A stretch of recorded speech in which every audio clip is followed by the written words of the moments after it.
আসসালামু আলাইকুম রহমতুল্লাহি অবরকাতুহ। সম্মানিত দর্শক, বিএনপির ভারপ্রাপ্ত চেয়ারম্যান জনাব তারেক রহমান তিনি তার সুদীর্ঘকালের প্রবাস জীবন স্বেচ্ছা নির্বাসন অথবা বাধ্যতামূলক নির্বাসন সব অতিক্রম করে আগামী ২৫শে ডিসেম্বর ২০২৫ সাল বাংলাদেশে প্রত্যাবর্তন করবেন। বিএনপি তাদের যে সর্বোচ্চ নেতা তার এই আগমনকে ল্যান্ডমার্ক এবং গ্র্যান্ড রিসিপশনে পরিণত করার জন্য সর্বোচ্চ চেষ্টা এবং তদবির চালিয়ে যাচ্ছেন। তারা প্রচার চালাচ্ছেন খুব অল্প, কিন্তু তাদের যে সাংগঠনিক ক্ষমতা সেই সাংগঠনিক ক্ষমতার সর্বোচ্চ পরাকাষ্ঠা তারা ২৫ তারিখে দেখানোর চেষ্টা করবেন। বিএনপি আশা করছে যে এই শহরে, এই ঢাকাতে এত মানুষের সমাবেশ হবে যা দেখে মানুষ স্তম্ভিত হয়ে যাবে। এই শহরের বহু মানুষ, এই শহরে ২.৫ কোটি মানুষ বসবাস করে। এই ২.৫ কোটি মানুষের মধ্যে শক্তিমান, সামর্থ্যবান অন্তত অর্ধেক মানুষ, 50% মানুষ সেদিন রাজপথে নেমে আসবে। মানে ১.৫ কোটি মানুষের মধ্যে আমরা তো এই যে ২.৫ কোটি মানুষ ধরি, তো নারী, পুরুষ, আবার বৃদ্ধ, বনিতা। তো এর মধ্যে ধরুন যদি 50% ধরেন তাহলে ১.৫ কোটি। তো ১.৫ কোটি, আর এই ১.৫ কোটির মধ্যে যদি সামর্থ্যবান যারা ধরেন, যাদের বয়স ২০ বছর থেকে ৪০ বছর, এদের সংখ্যা ৪০%। তাহলে রাজপথে নেমে আসবে ৫০ লাখ লোক। এটা কিন্তু চারটিখানি কথা নয়। ৫০ লাখ লোক এই শহরে যদি একসঙ্গে রাজপথে নামে, এই রাজপথ ধারণ করতে পারবে না। কোনো রাজপথে তিল ধারণের জায়গা থাকবে না। এর বাইরে ঢাকার বাইরে থেকে আরও ১ কোটি লোক এই শহরে প্রবেশ করবে ২৫ তারিখে উপলক্ষ করে। তাহলে কি হলো? ঢাকা শহরে জনগণ হয়ে পড়বে ৩.৫ কোটি, আর রাজপথে নেতার দর্শনে নেমে আসবে ১.৫ কোটি মানুষ। শহরের ৫০ লাখ, আর নেতাকর্মী সারা বাংলাদেশ থেকে, টেকনাফ থেকে তেঁতুলিয়া পর্যন্ত ১ কোটি লোক আসবে। তো ১ কোটি লোক কিন্তু খুব বেশি না। ৬৪টি জেলা যদি ধরেন, ঢাকা শহর বাদ দেন, তাহলে আপনি ৬০টি জেলা ধরেন। তো ৬০টি জেলা থেকে যদি লোকজন আসে, এক এক জেলা থেকে ১.৫ কোটি লোক আসে গড়ে, তাহলে তো আপনার ৯০ লাখ লোক চলে আসে এরকম আশেপাশে। তো সেই হিসেবে ১.৫ কোটি লোক ঢাকা শহরে আসবে, এবং সেই ঢাকা শহরে ১.৫ কোটি লোক যদি আসে, তাদেরকে জায়গা দেওয়া, তাদেরকে ম্যানেজ করা, সব মিলিয়ে বিএনপি রীতিমতো গলদঘর্ম হয়ে যাচ্ছে। নেতার সিকিউরিটি, এটি নিয়ে পুলিশের মাথা খারাপ হয়ে গেছে। সেনাবাহিনীর প্রমাদ শুরু হয়ে গেছে যে কি হবে সেই দিন। এরপর দলের পক্ষ থেকে তাকে ব্যক্তিগত নিরাপত্তা দেওয়ার জন্য একটা চৌকস নিরাপত্তা টিম তৈরি করা হয়েছে। আমাদের দেশে তো এখন দেখবেন যে ওই যে এসএসএফ এর নকল করে যে স্পেশাল সিকিউরিটি ফোর্স রয়েছে, প্রধানমন্ত্রীকে গার্ড দেওয়ার জন্য সেই যাকে বলা হয় ঘিয়া কালারের যে হাফ যে জ্যাকেট পরে, তারপরে শেষে ভালো পেশি, মানে এসএসএফের যে পোশাকগুলো পরে, তো ওই রকম ড্রেস বানিয়ে হাফ জ্যাকেট পরিয়ে তারপর শেষে মাসেলওয়ালা যুবকদেরকে এখন অনেকেই, মানে এমপি প্রার্থী, একটু টাকা পয়সা হয়েছে, সবাই ওইরকম আন্ডারে সিএসএফ, তারপরে কেএসএফ, তারপরে এনএসএফ, তারপরে এরকম বিভিন্ন নাম দিয়ে, যেমন ধরেন রনির সিকিউরিটি ফোর্স, আরএসএফ এরকম। তারপরে ধরুন একজনের নাম ধরেন Babul Babul Babul security force, Babul's security force, মানে প্রাইম মিনিস্টার্স এসএসএফ স্পেশাল ফোর্সকে যেভাবে করা হয়েছে এরকম। যেমন বেগম খালেদা জিয়ার জন্য মানে সিএসএফ তৈরি করা হয়েছিল, সিএসএফ, তো চেয়ারপারসন সিকিউরিটি ফোর্স। তো এই অনেকটা এসএসএফের একটা আদলে এখন প্রধানমন্ত্রী পরে যখন তিনি বিরোধী দল নেত্রী ছিলেন, এরকম তার সেই সিএসএফের যারা সদস্য ছিলেন ২০ জন, ২৫ জন বা ১০০ জন, এবং তাদেরকে নেতৃত্ব দেওয়ার জন্য একজন কর্নেল ছিলেন। এবং তার অনুকরণে সেই সিএসএফ এর অনুকরণে বিএনপির অনেক নেতা যখন যাদের একটু টাকা পয়সা আছে তারা এইরকম বাহিনী প্রস্তুত করে নিয়েছে। কেউ ২ জন, কেউ ৪ জন, কেউ ৬ জন। তারা ওই যে গাড়ির সামনে হাত ঝুলায়, বাঁশিতে ফু দেয়। একটা ভাবসাবই আলাদা। অনেকে হয়তো অস্ত্র হাতে নিয়ে ঘুরে নির্বাচনী এলাকায় যায়, কেউ পিস্তল নিয়ে ঘুরে। এটা মানুষকে ভয় দেখিয়ে একটা ভাবসাব নেওয়ার। তো এই যে প্রাইভেট সিকিউরিটি, এই সিকিউরিটি আগে একজন কর্নেলের নেতৃত্বে ছিল, এখন এখানে একজন ব্রিগেডিয়ার নিয়োগ দেওয়া হয়েছে এবং তার জন্য সেই তারেক রহমান সাহেবের সেই সিকিউরিটি ফোর্স এটি তৈরি করা হয়ে গেছে। এখন সেটার নাম যেমন আগে চেয়ারপারসন সিএসএফ ছিল, এখন হয়তো ওরকমই নাম থাকবে। ওটা জন্য আবার অতিরিক্ত যোগ হয়েছে, যেমন বেগম জিয়ার সেই বুলেট প্রুফ গাড়ি ছিল না, তারেক রহমান সাহেবের জন্য বুলেট প্রুফ গাড়ি আনা হয়েছে। তো এই যখন অবস্থা, সেই বুলেট প্রুফ গাড়িতে করে তিনি সিলেটে এসে নামবেন, সেই যাকে বলা হয় লন্ডন থেকে। এখন সিলেট থেকে তিনি কি প্লেনে করে ঢাকা এয়ারপোর্টে আসবেন না বাই রোডে আসবেন, এটা আমি এখন পর্যন্ত জানি না। তবে ঢাকা যে এই মুহূর্তে সবচেয়ে যেটা নান্দনিক এলাকা, সেই নান্দনিক এলাকা হলো ৩০০ ফিট এয়ারপোর্ট থেকে, মানে কুড়িল বিশ্ব রোড থেকে শুরু করে একেবারে সেই যে নারায়ণগঞ্জ পর্যন্ত ৩০০ ফিটের যে রাস্তা, এর চেয়ে নান্দনিক জায়গা, স্পেসিয়াস জায়গা নেই বাংলাদেশে। ঠিক এই জায়গাটিকে একটা মেলা করার জন্য, একটা বাণিজ্য মেলার সময়তে পূর্বাচলে যাওয়া হয়, মানে তখন এই ৩০০ ফিটটি ব্যবহৃত হয়। তো এই ৩০০ ফিটটিকে বন্ধ করে যদি ২৫ তারিখে যেদিন বন্ধ হবে, মানে ওই দিন সরকারি ছুটি, তো ওখানে যদি বিএনপির সেই চেয়ারপারসনের বা চেয়ারম্যানের গণসংবর্ধনা অনুষ্ঠিত হয়, তাহলে হয়তো দেখা গেল পুরো ৩০০ ফিটে ৩০-৪০ লাখ লোককে জায়গা দেওয়া যাবে, আর বাকি লোকগুলো শহরের বিভিন্ন এলাকাতে থাকবে ১.৫ কোটি লোকের মধ্যে, এবং তারা সবাই এগুলো সব টেলিভিশন বলেন, অন্যান্য জায়গাতে বলেন, লাইভ টেলিকাস্ট হবে, মানুষ যার যার অবস্থান থেকে বুঝতে পারবে নেতা আসছেন। এই হলো প্রস্তুতি। আমি হয়তো বিএনপি আরও বড় করে প্রস্তুতি নিচ্ছে বা আরও ভালো করে বলতে চাচ্ছে, আমি অত সুন্দর করে বলতে পারলাম না, কিন্তু কাছাকাছি এরকম হবে। এখন সমস্যা হলো যে এই ঘটনাগুলো যদি ঘটতে থাকে, তাহলে তো জামাতের রাজনীতি থাকবে না, এনসিপির রাজনীতি জিরো হয়ে যাবে। তারেক রহমান সাহেব যেদিন অফিসে বসবেন, সেদিন সব আকর্ষণ তাকে কেন্দ্র করে হবে।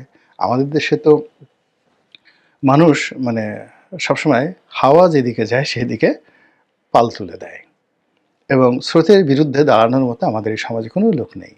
আমাদের দেশে যখন গণজাগরণ মঞ্চ হয়েছে, সব মানুষ, মন্ত্রী, এমপি, সেনাপ্রধান থেকে শুরু করে সব মানুষ ইমরান এই সরকারের ব্যাগ টেনেছে। আমাদের দেশে যখন সেই আহমেদ শফি সাহেবের ডাকে হেফাজতের সেই শাপলা চত্বরে সবাই ঐক্যবদ্ধ হয়েছে, সব মানুষ, এরশাদ সাহেবের মতো মানুষ, বড় বড় মানুষ হুজুরের কদম বসে নেওয়ার জন্য গেছেন, দাঁড়ায় দাঁড়ায় রাস্তায় পানি বিলি করেছেন।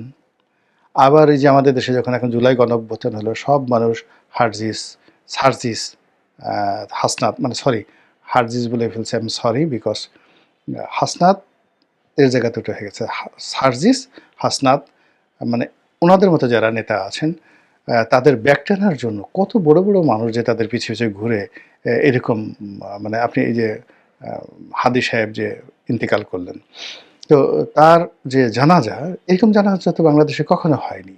৩ বাহিনী প্রধান আসলেন, সবাই রাজনীতিবিদরা চলে গেলেন, সব মিলিয়ে ঠিলে। এই কারণ হলো জনগণ যেদিকে যাচ্ছে সেই দিকে মানুষ যাবে। তো তারেক রহমান সাহেবকে কেন্দ্র করে যদি এই যে জনাব উসমান হাদির জানাজাতে যে পরিমাণ লোক হলো, তার দ্বিগুণ, ৩ গুণ, ৪ গুণ লোক যদি হয়ে যায়, তাহলে আপনি বোঝার চেষ্টা করুন, সকল রাষ্ট্রযন্ত্র, প্রশাসন যন্ত্র সব কিছু সেই বিএনপি কেন্দ্রিক, তারেক রহমান কেন্দ্রিক এটা পরিণত হয়ে যাবে। এবং এটা কোনো অবস্থাতে ইলেকশনের আগে আপনি এটা নিতেই পারবেন না। মানে তিনি বাংলাদেশে পা দেওয়ার সঙ্গে সঙ্গে এইরকম একটি সম্বর্ধনার যদি আয়োজন করা যায়, তাহলে তিনি হবেন বাংলাদেশের অঘোষিত প্রধানমন্ত্রী। A king without kingdom, without Throne, কিংবা ওই মাথায় যে মুকুট পরে, সেই সেই মাথার মুকুটহীন একজন সম্রাট হয়ে পড়বেন তিনি। তো এটা বিএনপির লোকজনের যত ভালো লাগবে, তার সাথে ১০০ গুণ খারাপ লাগবে কাদের? আওয়ামী লীগের।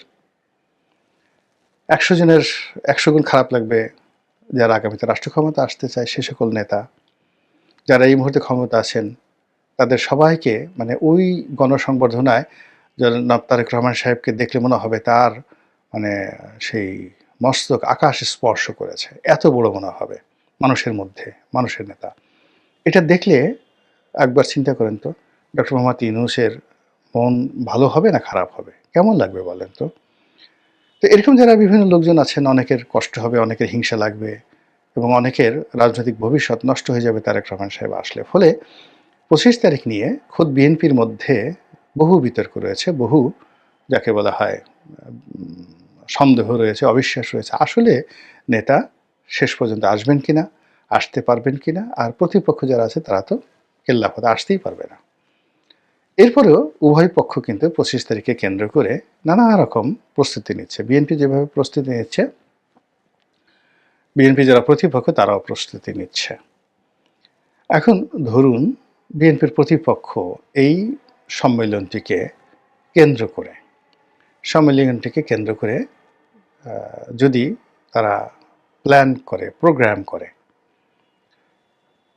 এবং সেটা তারা করবে না কেন, এবং ওই একই দিবসে যদি তারা কাছাকাছি গুলশান, বনানী, হাতিরঝিল এই সমস্ত এলাকায় যদি তারা প্রোগ্রাম দিতে থাকে এবং সেই প্রোগ্রামগুলো খুব অদ্ভুত, যেমন দেখা গেল এই যে ভারতীয় দূতাবাস ঘেরাও হবে ২৫ তারিখে, তাহলে এই যে উসমান হাদির যে স্পিরিটটা এই মুহূর্তে আছে, জানাজার মাধ্যমে এটা হয়েছে, এটাকে টার্গেট করে যদি ২৫ তারিখে ভারতীয় দূতাবাস ঘেরাও করা হবে, যেটা সেই অনুসন্ধানী সাংবাদিক জুলকার নাইন থেকে শুরু করে আরও অনেকে বলার চেষ্টা করছেন আগের থেকে, এটা ওপেন সিক্রেট, তাহলে এই ক্ষেত্রে যদি অন্তত ১০ লাখ লোকও একদিকে জড়ো হয় তাহলে ১.৫ কোটি লোক জড়ো হতে পারবেন না।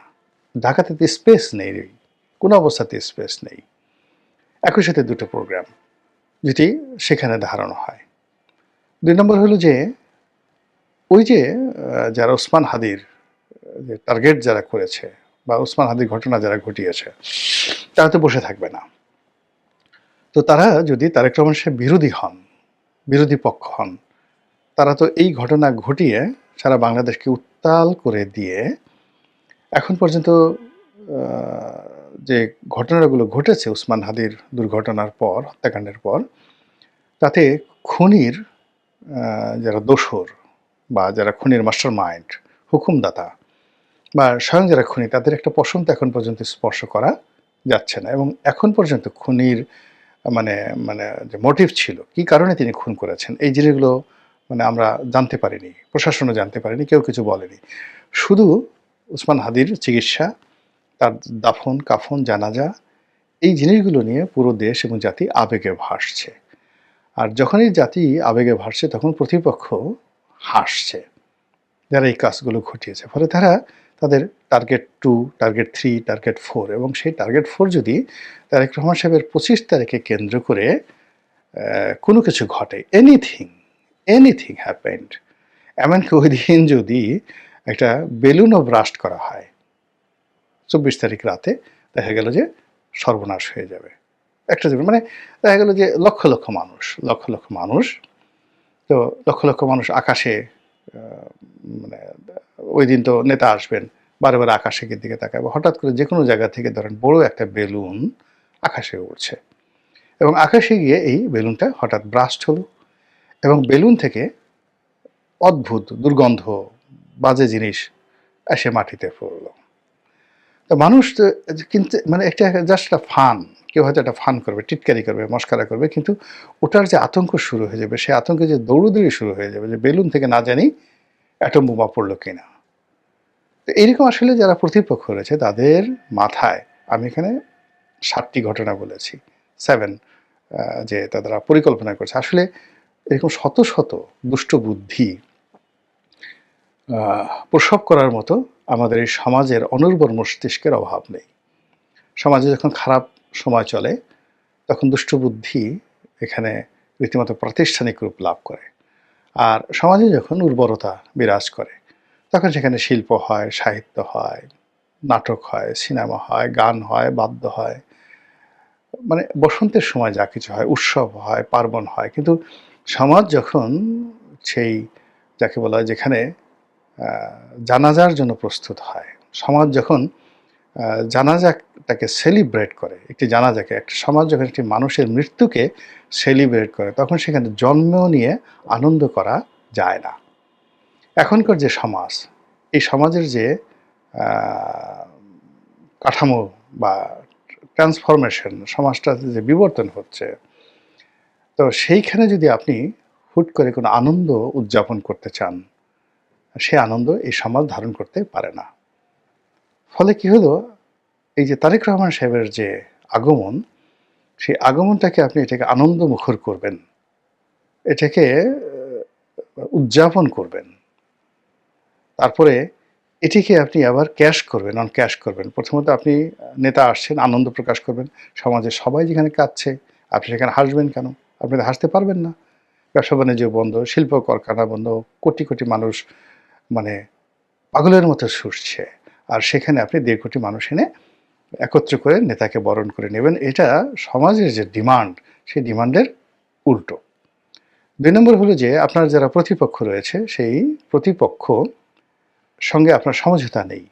আপনি একেবারে টাগ অফ ওয়ার, মুখোমুখি সংঘর্ষের চরম পর্যায়ে আছেন। সেখানে আপনি প্রতিপক্ষকে যাকে বলা হয় একটা উচিত শিক্ষা দেওয়ার জন্য নেতাকে আপনি সেখানে বরণ করে নেবেন।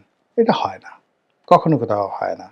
অতীতে যারাই এই গণসংবর্ধনা পেয়েছেন, ওই সময়টাতে তাদের কোনো প্রতিপক্ষ ছিল না এবং তাদের কোনো দুর্নাম বদনামও ছিল না। থার্ডলি হলো যে আপনি এই আগমনকে কেন্দ্র করে ব্যবসা করবেন, বাণিজ্য করবেন, নির্বাচনে জিতবেন, ভোট করবেন, রাষ্ট্র ক্ষমতা দখল করবেন, আর বাকি সবাই যারা আছে তারা লেমন চুষ খাবে, তারা কোলবালিশ দিয়ে ঘুমিয়ে থাকবে, তারা ম্যাসাজ পার্লারে গিয়ে বলে আমাদের হাত পা টিপে দাও, আমাদের মন খুব খারাপ, এখন একটু ম্যাসাজ না করলে মন হচ্ছে না। এটা হয় না। ফলে কি হচ্ছে, প্রতিপক্ষ তাদের সর্বোচ্চ শক্তি, মেধা, যোগ্যতা তারা এখানে নিয়োগ করে এগুলিকে বানচাল করার যে চেষ্টা করবেন, সেই চেষ্টা থেকে বিএনপি কতটা সুফল নিতে পারবে এবং সেই চেষ্টাকে ভণ্ডুল করে দিয়ে তারা তাদের কাঙ্ক্ষিত গন্তব্যে কীভাবে পৌঁছবে, সেটাই দেখার বিষয়। মহান আল্লাহ আমাদের সবাইকে হেদায়েত দান করুন এবং হেফাজত করুন। আসসালামু আলাইকুম ওয়া রাহমাতুল্লাহি ওয়া বারাকাতুহু।